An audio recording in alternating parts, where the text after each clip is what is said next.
Guys এটা হচ্ছে আমাদের ঈদের গরু। তো আমাদের গরুটা কেমন হয়েছে কমেন্ট করে জানাবেন। ও না, এটা তো খাসি, ভুলে গেছে। এখানে আসো, এখানে আসো, এখানে আসো, এখানে আসো, দেখো একটু দেখো না, দুই তিনটাই থাকবে না। দাঁড়া দাঁড়া দাঁড়া দাঁড়া দাঁড়া। এইদিকে 1 লাখ 3 বছর মানে বাবা বেচার নাই না, এই 3 দিন আগে 3 দিন আগে বলে তোমার গরু নিয়েছে 3 দিন আগে তোমার বাবা যেদিন নিয়েছি হ্যাঁ তার 3 দিন আগে কিছু নেই বাবা বুঝছো তখন দেয় নাই কে জানি জানি ওরা বাজার ভাসবে ওরা জানি ওনা তো দুকিন বলে আর বুঝাও দুঃখিন দাও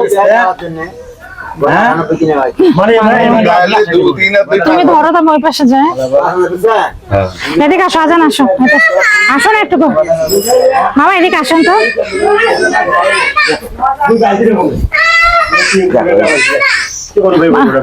এই দেখে যাও, এখানে আসো, এখানে আসো, এখানে আসো, এখানে আসো, দেখো একটু দেখো না, এই থাকবে না। আচ্ছা কোলে আসবো, কোলে থাকবে না। ওটা কেটে দিয়ে পিকচার নাও তো তুমি, দুই তিনটাই থাকবে না। দাঁড়া দাঁড়া দাঁড়া দাঁড়া।